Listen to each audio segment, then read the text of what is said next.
Welcome to our second Healthcare Helping Seminar, Holy MACRA, with exclamation point. If you came to our previous seminar, welcome back. If you're new, we're glad to have you. If you did miss the first one, it was Detecting and Deterring Fraud. It's available on our website. Just go craftcpas.com, go under Healthcare, and on the right banner you'll see videos. You can click on that and then watch the entire seminar. This one will also be available as well. Speaking of which, our next Healthcare Helpings will be Wednesday, December 6th, and it'll be covering compliance, billing fraud, and false claims. So you're welcome to come to that. Again, free breakfast, you can't turn that down, and they'll be at the same time in the morning. And we do value your time. We will try to get out of here about 9:30. If the panel goes all the way to the end, you're welcome to stay around and ask each of them questions. And also, in the materials, you have our email addresses and contact information, so feel free to email us any questions if you get back to the office and realize you forgot to ask anything. In addition, set this down.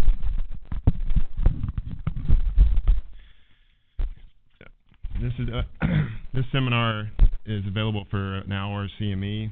So if you look at the back, there's the CME grading, and also the speaker grades. We ask you to fill those out. If you like me, put me a 5. Those guys are all right, but, you know. So we'll get started.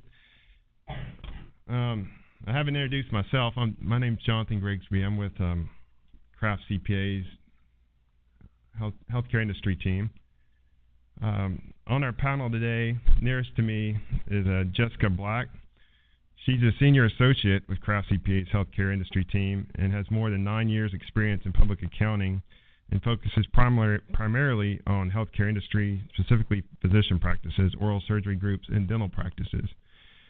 Jessica is a QuickBooks Pro Advisor, 2017 MACRA proficient, and has recently passed the CPA exam and is now certified. In the middle there is Rob Bramblett. He is CEO and co-founder of Visualize Health and a key product designer for multi-million-dollar software product used by the healthcare industry. He has been a successful owner and operator of 2 companies that are still in operation. Rob co-founded Visualize Health out of his expertise with medical practices across the country, consulting for them in clinical operation workflow and reporting, and enabling their success in ACO and other value-based payment model contracts. And furthest from me, and not last at all, Danielle Chabot, who is a consultant with Craft Healthcare Consulting, and specializes with billing and coding compliance, along with performing coding and documenting audits. Danielle has 10 years of experience in the healthcare industry and is a certified professional coder with a specialty certification in E&M coding. She is also 2017 MACRA proficient. So before we start the panel, I would like to give you a 30,000-foot view of MACRA, if you're not familiar with it. MACRA is the Medicare Access and CHIP reauthorization of 2015, passed by Congress to meet 3 specific goals. The first being permanently fix, replace the flawed budget rule known as the Sustainable Growth Rate, the SGR formula. Below is the kind of the PowerPoint, the flaw in the system. Number 2 was to reauthorize the Children's Health Insurance Program, CHIP, for 2 years, prevent the expiration of funding that was scheduled to end in 2015. And number 3, simplify the number and complexity of federal regulations regarding payment methodologies in healthcare IT. So today, our 3 panelists, they're going to cover 3 different aspects of MACRA within the hour: the payment tracks, the measurements, and the reporting. So to get us started, Danielle will now go over the 2 main payment tracks for MACRA, which are MIPS and APS. All right. Thank you, Jonathan, and good morning, everyone. Before we get started, today MACRA obviously is an acronym, and you're going to find that as we go through our talk this morning that you're going to see a lot of acronyms, and we've kind of dubbed them macronyms. You can find those on page 37 of your booklet if you get confused, because you're going to hear us say QPP and EHR, obviously we all know what EHR is, but just in case you get confused, you can go back and reference page 37. So to get started, MACRA, which is the Quality Payment Program, does have two specific tracks, two primary tracks, if you will. We've got MIPS, which is your merit-based incentive payment system, and this is a modified fee-for-service model. There is APMs, which is your advanced alternative payment model. This is a new model that gives practices the potential of earning more money, but also taking financial risk. And then there's a third payment track that we still don't really know a whole lot about, and that's MIPS APM, and that is a hybrid model.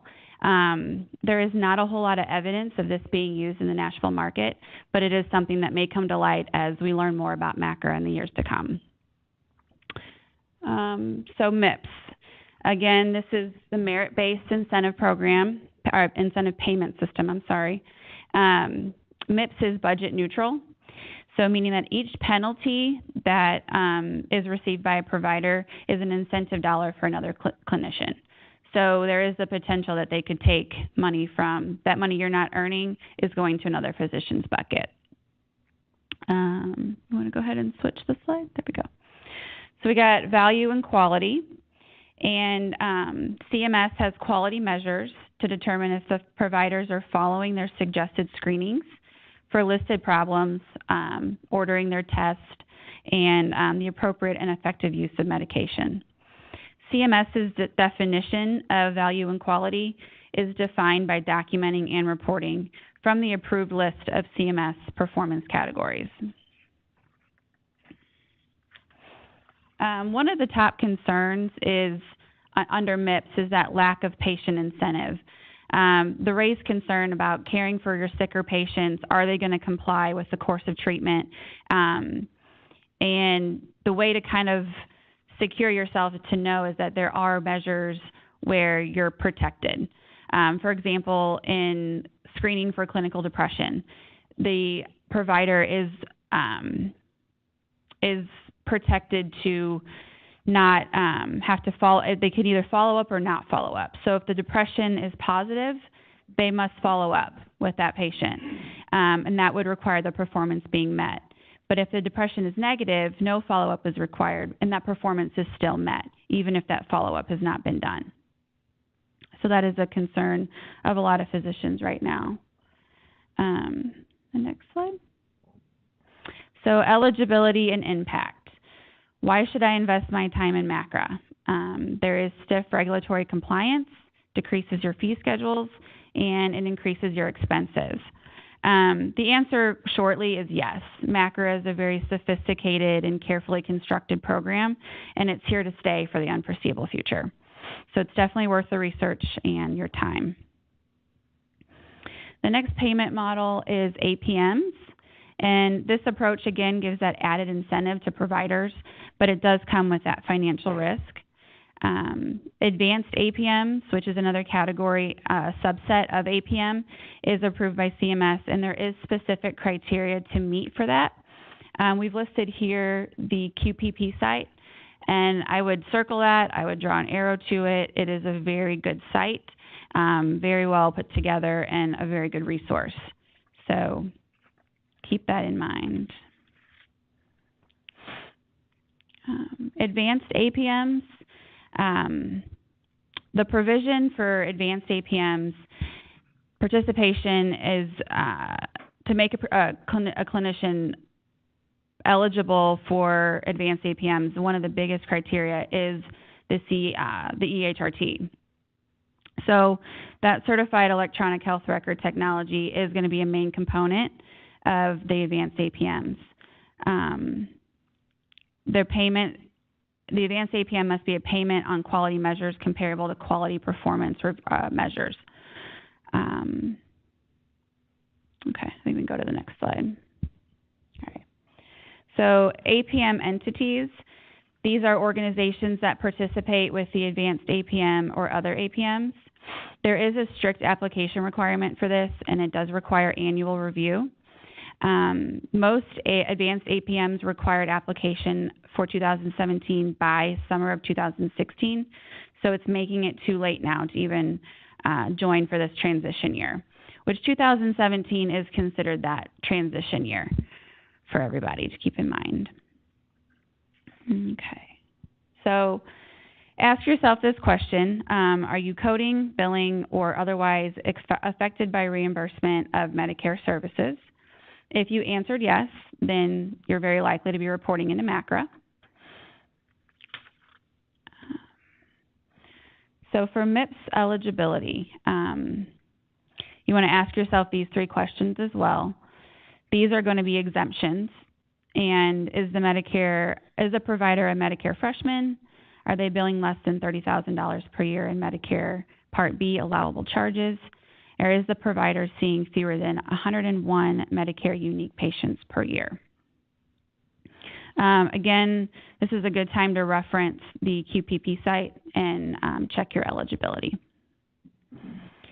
This pie chart here, in the next slide, or in the same slide, there you go, was, to me, a good reference tool to kind of understand who's going to be reporting and what they're going to be reporting. So about 45.1% of the clinician population is going to be reporting into MIPS, and only 5 to 8% is going to be reporting into the advanced APMs. So that's something to keep in mind. Definitely there's a huge chunk of clinicians that need to decide how they're going to report for this coming year. And I think October 2nd is the last day to begin that consecutive 90-day reporting for 2017. So MIPS does have different subcategories as well. This is the ACI category, which is Advancing Care Information. ACI is going to replace meaningful use. Most of us have gotten familiar with meaningful use now, and it's about to go away.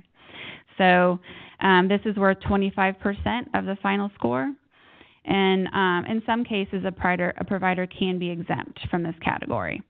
And in that situation, it's going to be weighted to 0%. Can go to the next one. Okay. I think one more. Do we skip too far ahead? That's all right. Yeah. Yeah, these are just your exemptions. Wanted to briefly touch base on the hardship exemptions. There is, and it is an application process, and it is case by case for these hardships. Some examples of that are like natural disasters, lack of internet, EHR vendor issues, or lack of control over the EHR purchase and use. So those are some things to think about too. And the next MIPS category is your improvement activities. This is worth 15% of your final MIPS score. So for full credit, a provider or group must complete activities that equal to a maximum of 40 points.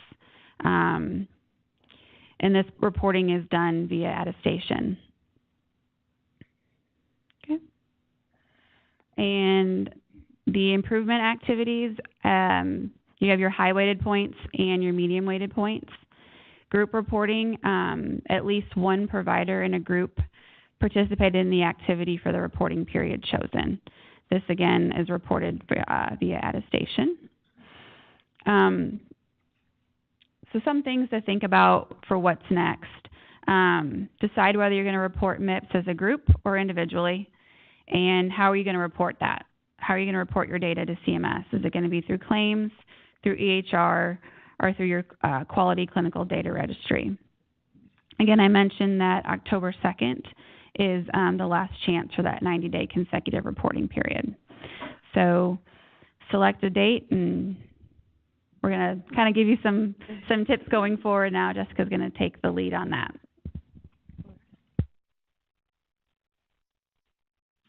Hello. Oh, good morning. Okay, thank you, Danielle. That was very good information. So I know one of the biggest questions that providers and clinics and practices, everyone has right now, is what in the world do we do with all this data? I mean, we're gathering it, we're thinking about it, we're talking about it, it's in the newspapers, it's in everywhere. So The good thing is the transition year, which is 2017, CMS is allowing practices to do what we call pick your pace. You have 3 different options. Well, technically you have 4, but the 4th one doesn't count because it's do nothing. If you do nothing, it's an automatic 4% negative adjustment to your 2019 payments, and you don't want that. So within the pick your pace, the first option and the absolute minimum requirement is called test reporting. In test reporting, you can report 1 quality measure or 1 improvement activity, and you automatically receive a 3-point score for your MIPS composite. I'll get a little bit further into the MIPS composite here in a little while.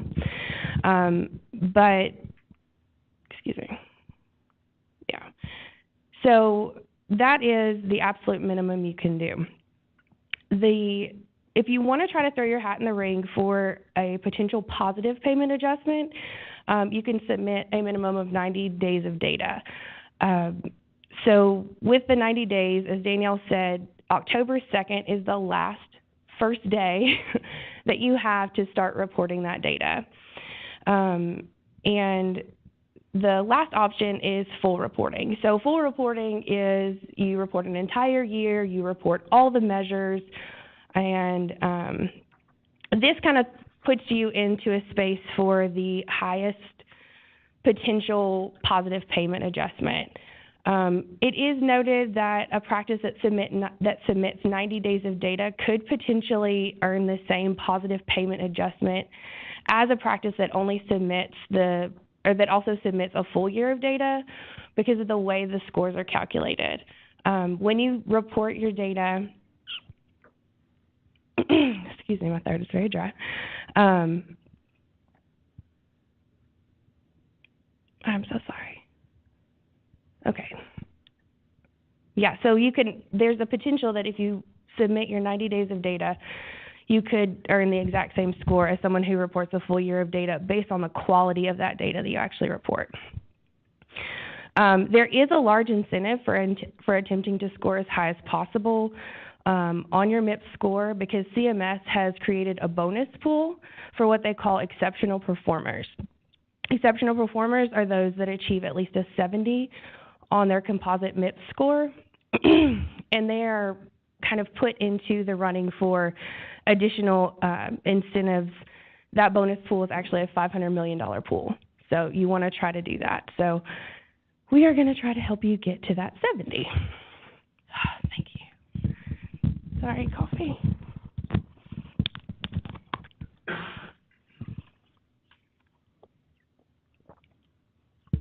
Okay.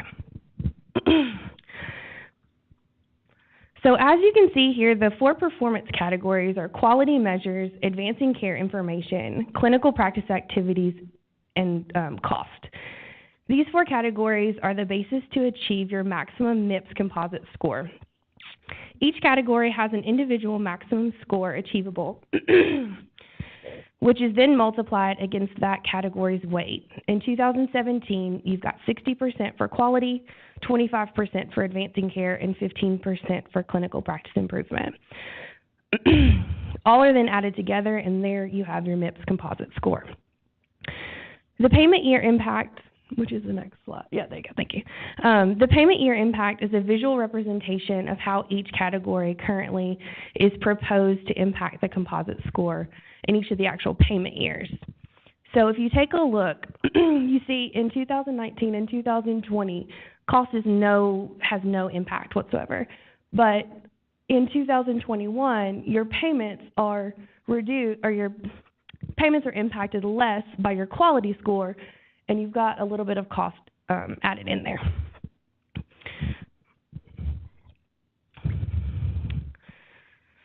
Okay. So currently, the 2019 adjustment is set to be 4%. I have seen and heard around that CMS is kind of proposing that the max is going to cap out probably around 1 to 2%. So they're saying 4%, but because the threshold for people participating is so low, and they're not really expecting people to be in that negative bucket. They're not looking to see a whole lot of money in that negative adjustment pool to be able to dole out to positive performers. So we want to make sure that you definitely don't do nothing, but that 4% is shooting for the stars. So you just want to keep that in mind.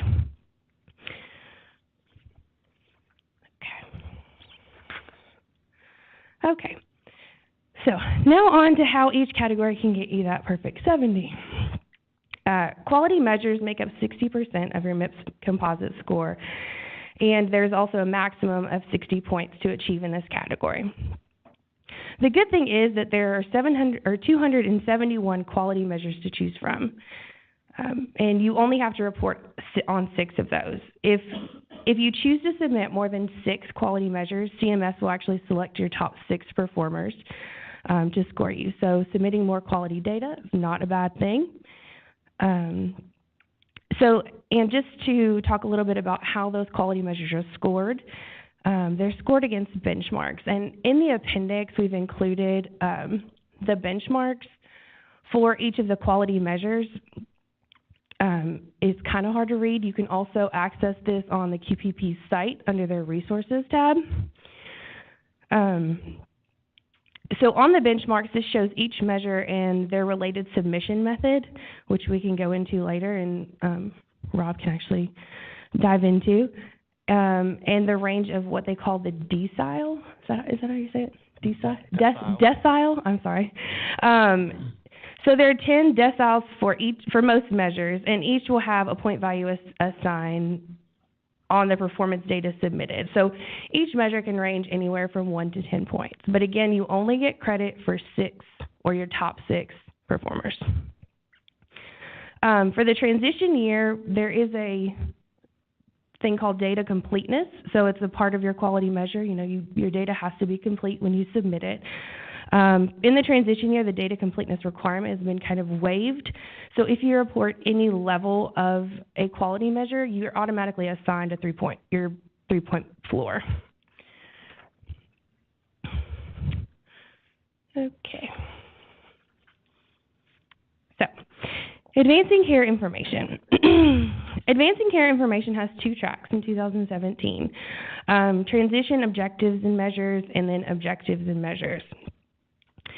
ACI has, which is Advancing Care Information, just another acronym, has up to 155 points possible to achieve. However, you can only earn a maximum of 100. If you were to maximize your points in ACI for 2017 and get full credit, you're a little over 1/3 of the way there to get your 70 points for your exceptional performer status. The way this category works is that in order to earn any points, you must earn the base. So the base has 2 tracks, and that's what I've included on here on this slide.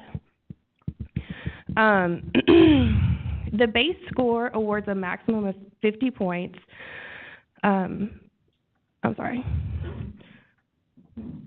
So if you're under the transition objectives and measures, that means that your certified electronic healthcare records is certified for 2014, 2015, or a combination of 2014 and 15.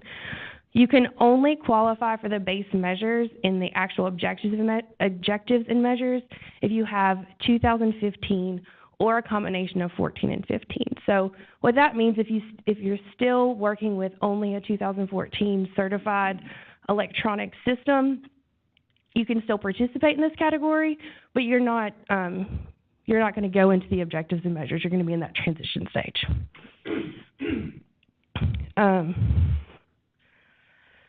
So as Daniel mentioned earlier, if you or your practice is exempt from this category for either you've got the vendor issues, or there's a natural disaster, or you've applied for an exemption and you're allowed that exemption,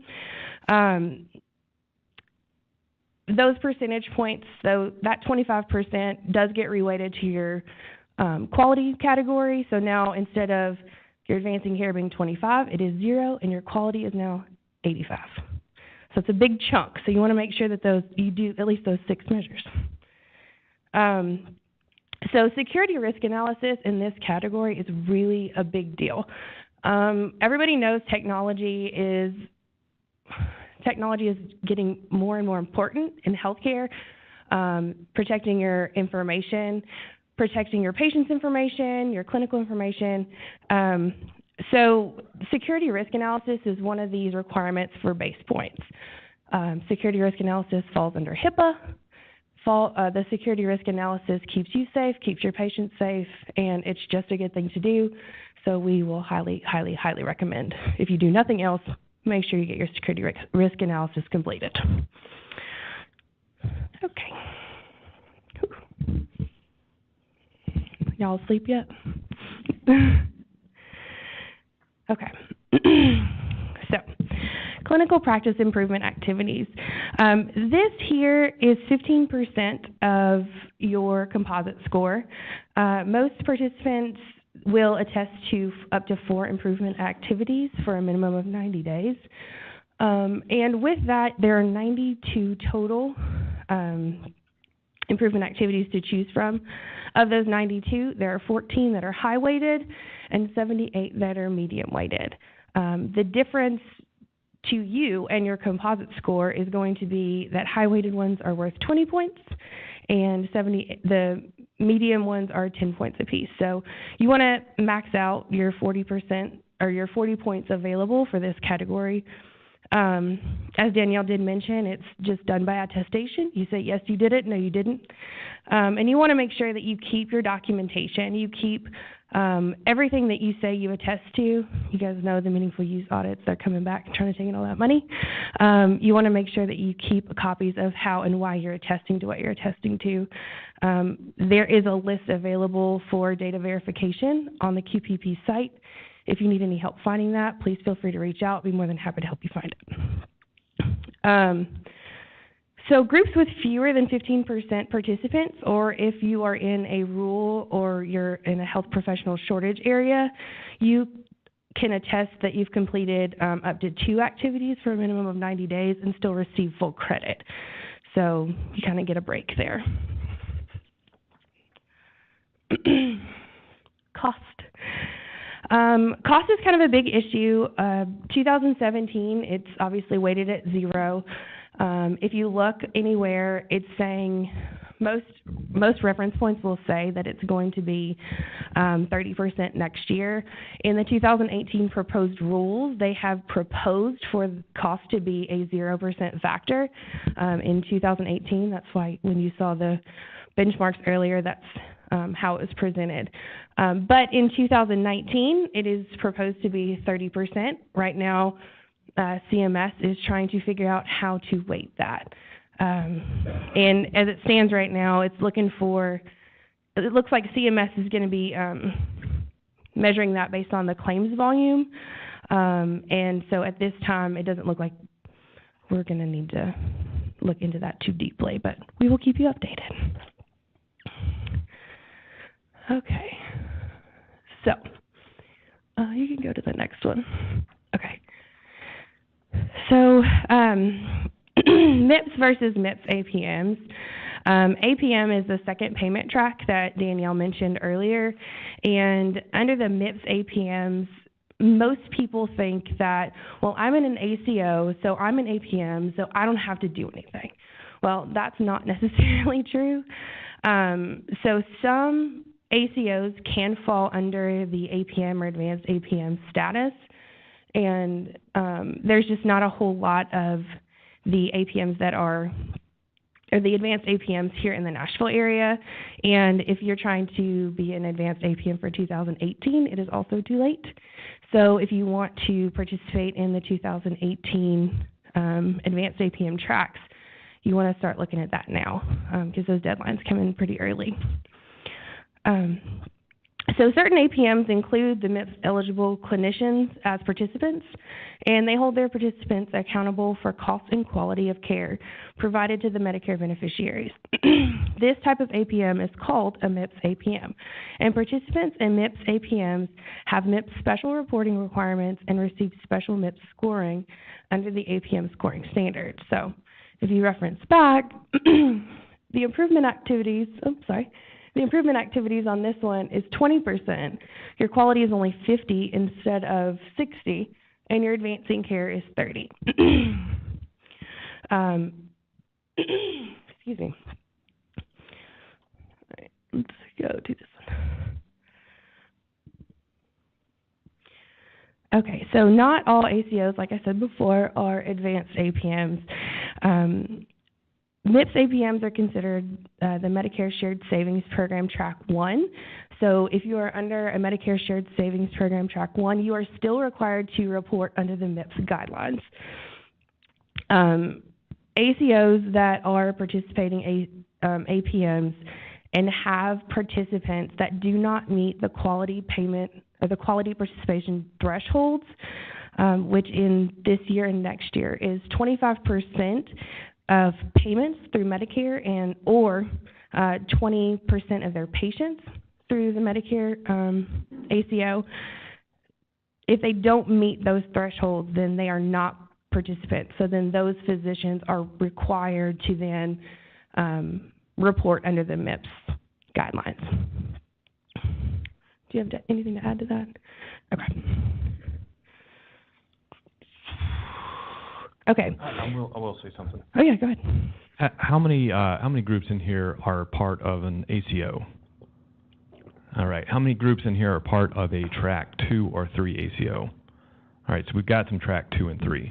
It's still likely that in a Track 2, if you're not performing well, that you will have to report MIPS, so it's good to prepare for that. Most ACOs across the nation are Track 1, and so it does change a little bit of how you're scored on it, but it does not change the fact that you need to report, or you'll take a downward adjustment in 19. Thank you.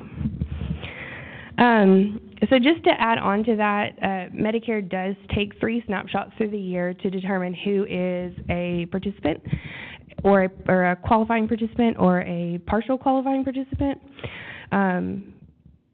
to basically see if the providers have assigned 25% of their payments or 20% or more of their patients to that APM. Those dates are March 31st, June 30th, and August 31st.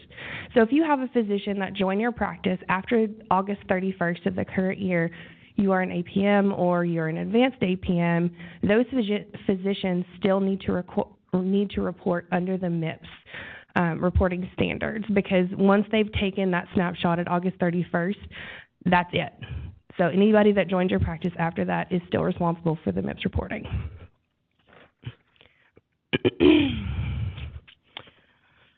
Okay, just a little bit about ACOs.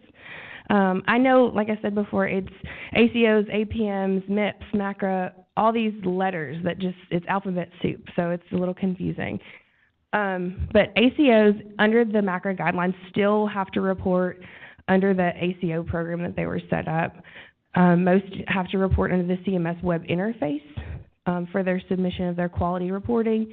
That did have a June 30th deadline, so if you've got red flags going off, you're probably going to have to report under MIPS through a different submission method.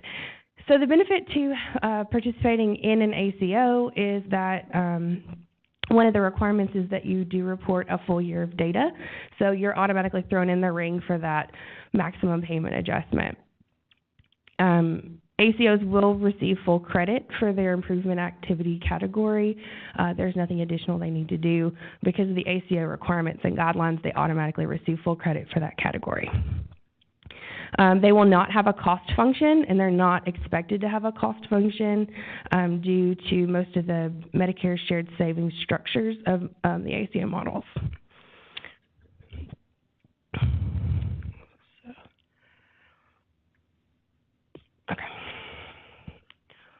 So, data reporting, group or individual.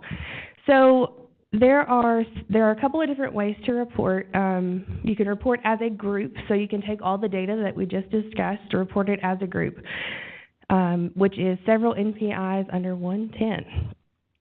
Not 10 the number, T-I-N. And so the ACI performance score applies to the entire group.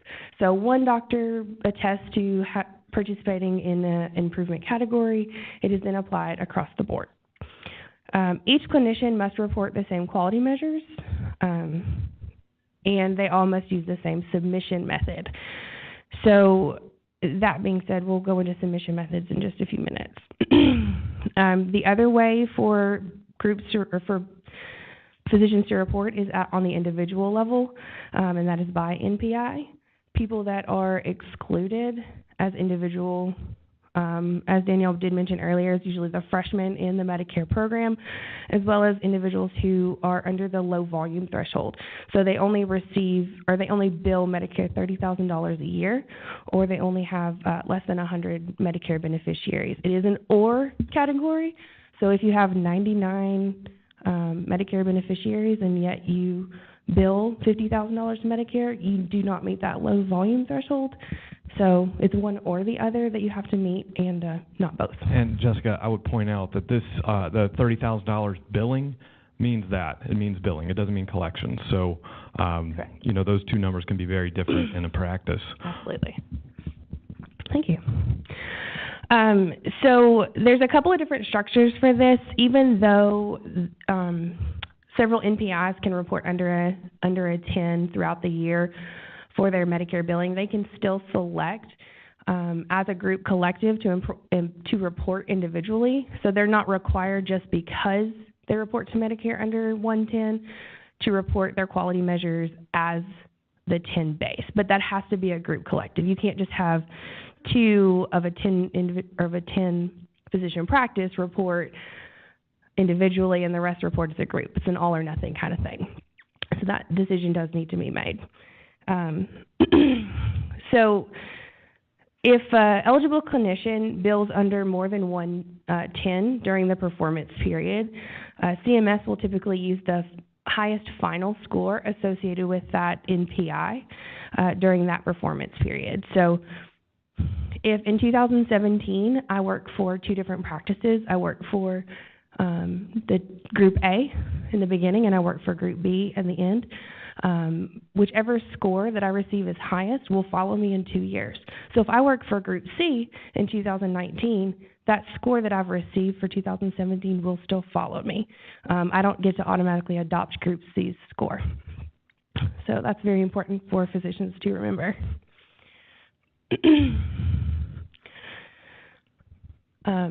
So how do we submit the data?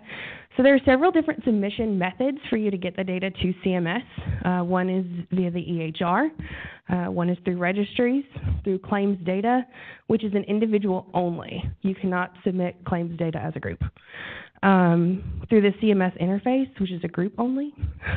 Again, that was the June 30th deadline to register for CMS interface reporting. You cannot do that anymore. And the last is through the CAP surveys. And again, that was another June 30th deadline. So if you want to do that for the 2018 year, make sure you are registered and ready to go by June 30th. There are benchmarking differences under quality. So if you look at that benchmarking piece in the appendix that I included, you will see that there are claims submissions and EHR submissions and registry submissions of the same measure. So those are all scored differently depending on how you submit them. Again, the data validation tables to maintain your proper documentation.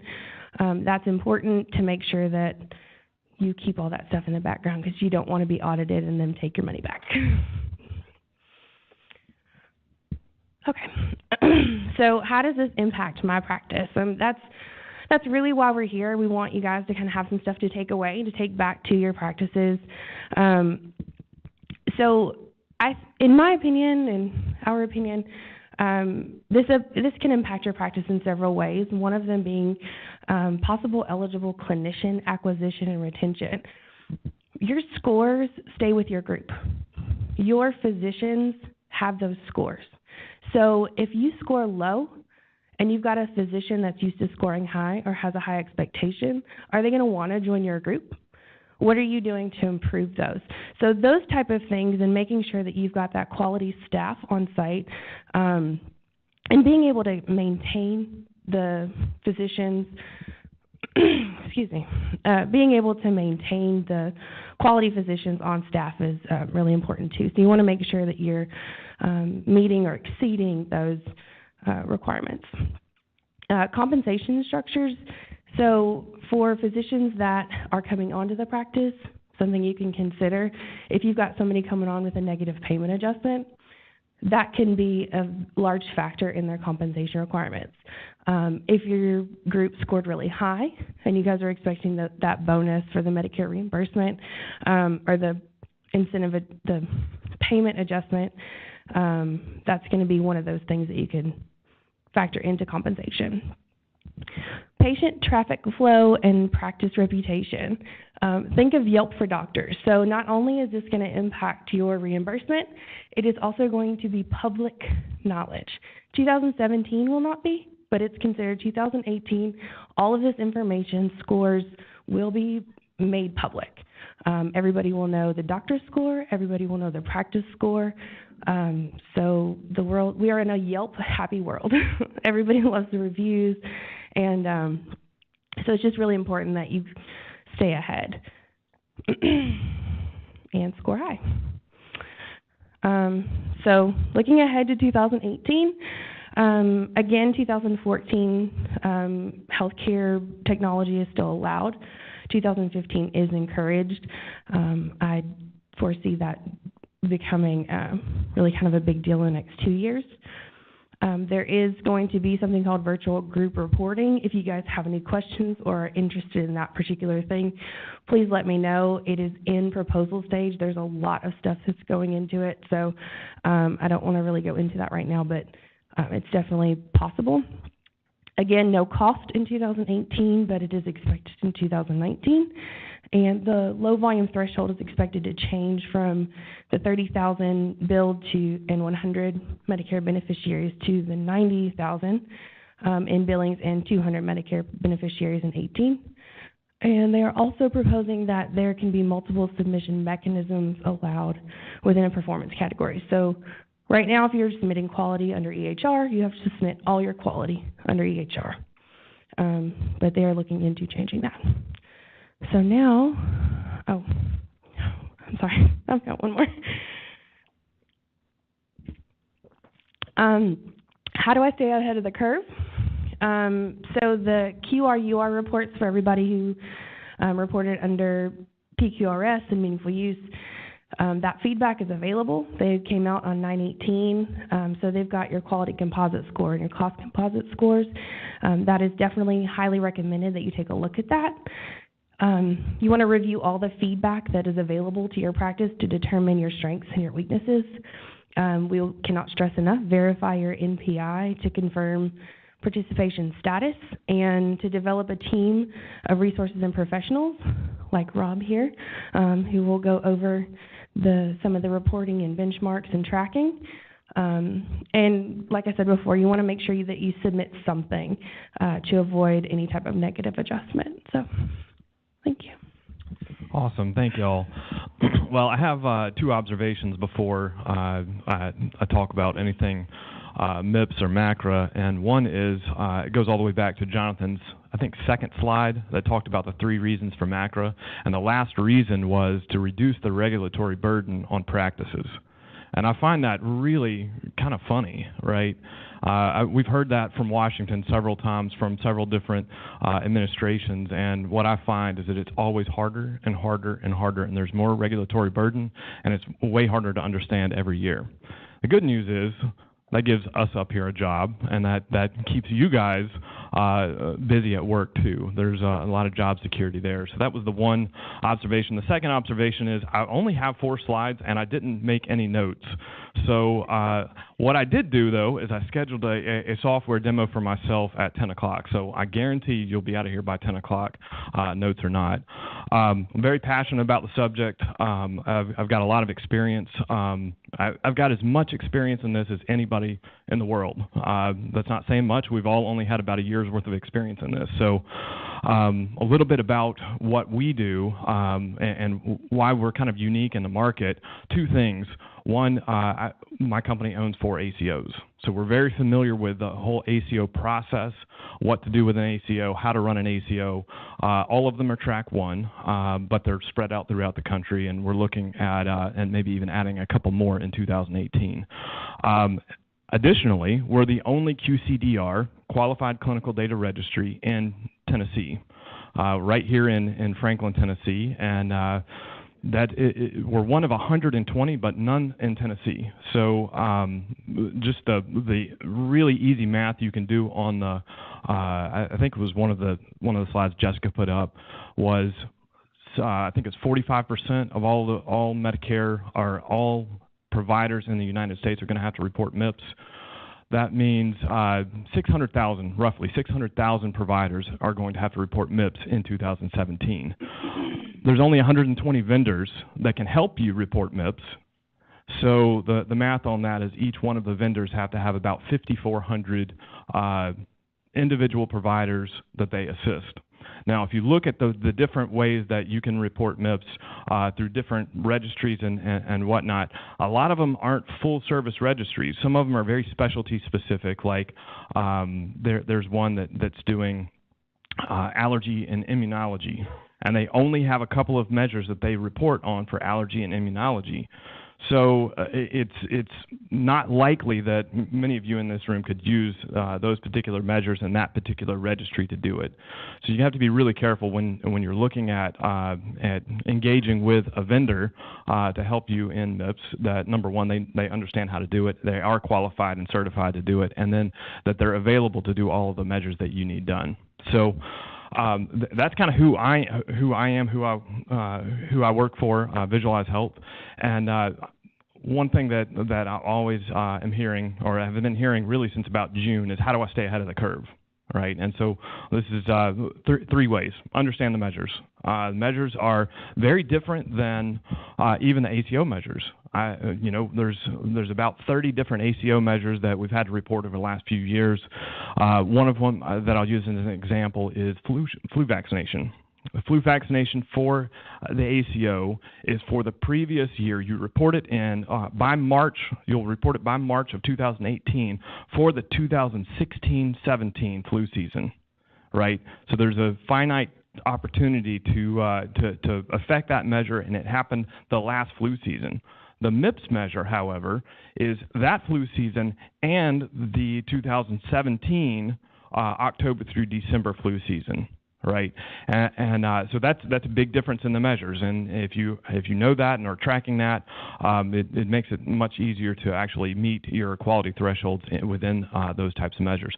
Second thing is, like meaningful use, MIPS is going to report on all of your active patients, or every patient that has seen the NPI within that reporting period. If it's the 90 days, then it's the 90 days. If it's the year, it's that year. So not only the Medicare patients, but also all of the other private payer, self-pay, all patients that see you during that year, like meaningful use, you've got to do medication reconciliations on, and all of those other things that we got so good at, and then they pulled the rug out from under us and said no more meaningful use. So that's really important that you understand who you're reporting on, and then what you're reporting for those particular measures. Training for the providers always is a great thing. Honestly, a lot of this will go down to the nurses and the MAs that are inputting the data. What we're finding out there, and we have about 50 customers right now that are on our MIPS platform, is that there's not a lot of gaps in care, but there's a ton of gaps in documentation. So as a patient comes in, let's say the patient has a high BMI, that's one of the measures they have selected. They'll flag that patient. Hey, that patient is above a 30, on the BMI scale, and every time that patient walks into the clinician's office, that clinician is going to say, hey, why don't you try a low-carb diet? Why don't you try getting out and exercising 30 minutes a day or 3 times a week? That's happening just about at every single doctor's office, around the country. What's not happening is the documentation of that. So training of the providers, making sure that they're documenting what they're doing is absolutely key in this process. Another thing that a lot of them don't know, and this is a huge thing in the ACO world and in the MIPS world, is there are things that can exempt a patient out. If a patient refuses a flu vaccination or a pneumonia vaccination, they're exempt from the denominator in that particular measure. So it's really vitally important that they document that within their EHR. That way companies like us that pull that information can say, oh, that patient doesn't count against you. That patient refused. And so there's a lot of need for training of the providers of what to do when a particular patient or a set of patients comes in and needs care. And then the third thing, staying ahead of the curve, is reporting. And I know that's a struggle across the board. It's the only reason my company exists. There's a need for reporting. And so report often, over-report to the providers, give them feedback on a daily basis if possible, definitely weekly during your attestation period. I've got a couple of slides up here of just some ways that we've designed doing the reporting. We try to gamify it a little bit. I think that's one of the issues with the whole EHR. I don't even know what to call it. When Meaningful Use came in and pushed all of these EHR companies to come and build these products and just flooded the market with them. I think one of the big things, this is the point I was trying to make, one of the big things that they missed out on is they did not look at other industries in order to decide how to build the EHR. They went back to the paper chart and said, all right, here's this paper chart. Here's how the doctor's been doing it, and this is exactly what we want to do moving forward. And that's been a serious problem. They really should have gone to the gaming industry. Had a 15-year-old with an Xbox design the medical record, it would be much better than it is today and much easier to utilize. And so we've tried to do a little bit of that with our own software platform where we can show not only a daily snapshot of what's happening, but we can kind of gamify it between the providers. And so we found that to be very successful, especially in trending reverse views. What happened yesterday, right? And we've seen some incentive programs at different practices where they'll use the results of the MIPS program to say, all right, you guys did, your pod did really good yesterday, and there'll be a trophy that gets passed around the office. And so we see that be very, very effective. So I would definitely suggest that. And that's what I pointed out in this slide here. And you can't see that very well there, but this is a trending view of yesterday, and this is actually a real doctor that's on our system that is in MIPS. Of course, there's no PHI on this. You can't even see the doctor's name, but if you notice, this is a yesterday view for one particular provider, and he's at nearly 100% on everything. There's some BMI screenings he missed, one fall screening out of all of those. He had 26 patients come in yesterday. 21 of them still need something according to the MIPS and the ACO program. He's in a bunch of different programs. But this is the kind of thing where when we plug our system in and are actually doing a quick look at it, usually the providers are down in the 5 to 10% range on some of these measures. And then as they get training and as they start getting the feedback from the administrative team, like, hey, you guys missed 5 of those patients that came in yesterday that needed a tobacco screening and cessation plan, they can start honing that muscle memory of making sure that they get that documented. So super important there. We're getting close to our time limit, but a couple of points to make life easy. Understand your data. Know where the data is going. Understand how that's going to impact you 5 years from now. I see a lot of providers that will put things in note sections and non-codified fields where it can't be queried. That's a thing of the past. If they keep doing that, in 5 years they're going to be in a giant mess. So one of the big things is just understand where the data is. Choose great reporting partners. If you have that internally, that's awesome. You really need to do this on a database level, though. This does not need to be something that you can run out of the EHR native tool. EHRs were designed to get data in. They're not designed to pull data out. So if I give you an example of one measure that we all think is the simplest measure, colorectal cancer screening, that seems like an easy thing to do, right? Well, that's a 4-pass query at least. That's before you start talking about the exemptions. So was the patient screened for, did they have a colonoscopy in the last 10 years? Yes or no? If that was a no, well, did they have a flexible sigmoidoscopy in the last 4 years? Yes or no? If that's a no, well, did they have a Cologuard, which is a new thing this year, in the last 2 years? Yes or no? Well, if that's a no, then did they have a fecal occult blood test in the last year? So we're talking about 4 different queries that in normal EHR, you're going to have to run 4 different reports, put it into Excel, do all kinds of pivot tables to figure out which patients match up on each list. It is unbelievably hard to do. So if you're doing this type of reporting in your practice, it really needs to be almost done on a database level where you've got a SQL guru or whatever, and a lot of practices can't afford that or are not the size where they can do that. So if that's not the case, you really need to seek out a vendor that's really good that can get in there and on a more granular level find that data out. Like I said, there's only 120 of them. We've got 36 sites today. My implementation team is taking live between now and the end of the year. That's without making another sale. So all of these vendors are super backed up. If you're going to do something and stay ahead of the curve, you really need to do it very, very quickly. There's some vendors that can take your reports and report them to Medicare. There's a different type. There's 2 different types of reporting through a vendor. Sorry, one is called end-to-end reporting. If I come in and I pull data directly out of your EMR and I push it directly up to Medicare, that's end-to-end, and you actually that's a higher weighted report than if you went and ran reports out of it, put it into Excel, and sent it to me, and then I sent it to Medicare. So it's very, very different there. However, I think this year, because not everybody is prepared for this reporting, there's going to be a lot of practices that do that and that have to kind of settle for non-end-to-end reporting. So pick a vendor, pick it quickly, pick a really good vendor. Make sure you go on that QPP site. QPP.cms.gov is a great site. You can check your NPI. You can download measure specifications. It's probably the best thing I've seen out of the federal government for the last 20 years. So go there, do that. Make sure that your vendor is certified. If they're certified in 17, that does not mean that they're certified in 18. I just had to, I think they opened it up September 1st where we could go ahead and qualify for 2018. So you have to do that as a vendor every year. So just make sure your vendor is doing that. And then the last point I'll make, and then we'll open it up to a few questions, is pick measures that they're already doing and that they're doing well. BMI, smoking cessation, and blood pressure follow-up, the point about those is they're already doing a lot of that. When the patients come in, typically height, weight, and blood pressure are the 3 vitals that they collect. Well, guess what? Height and weight gives you your BMI. So if the patient is not overweight or underweight, you've automatically met that particular measure for the year for that patient.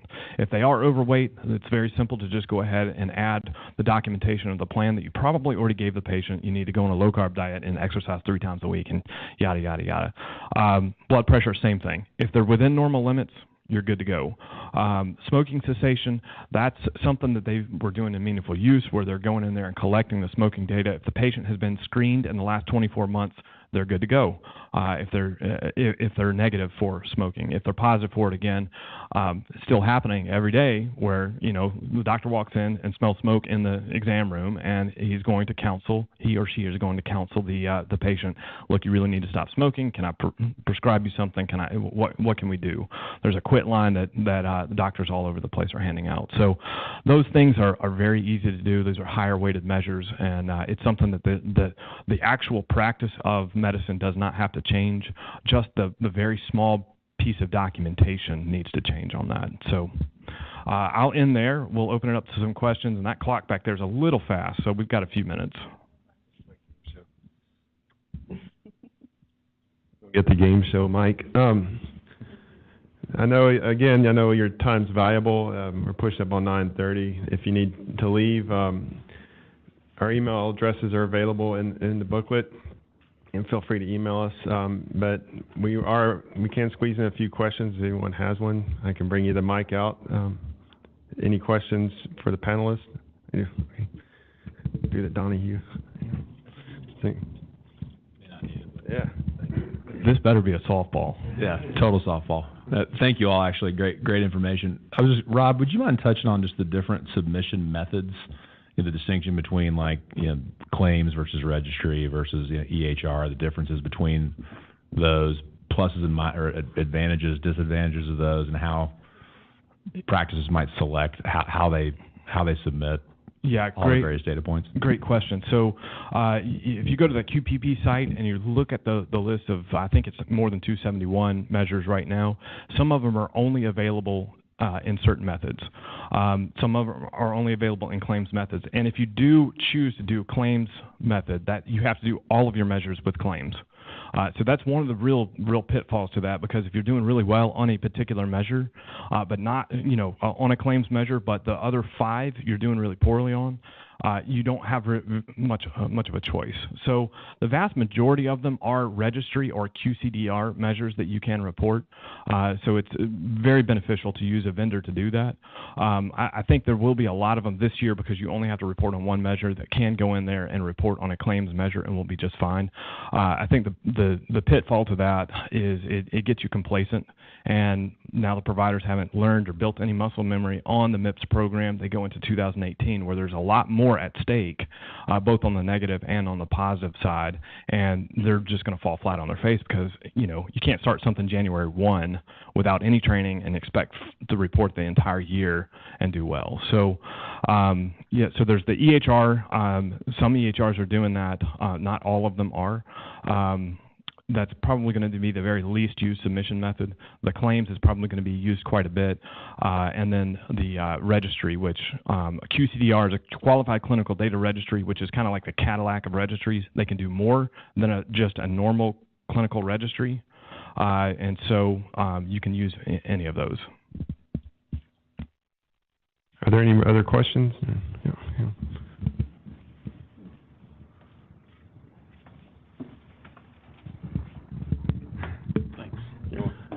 I have 2 questions for you. One, we're in an advanced APM, and initially CMS said we should have had our Q1 data for QP status in August, and we haven't seen it yet. Any idea when it's going to come out?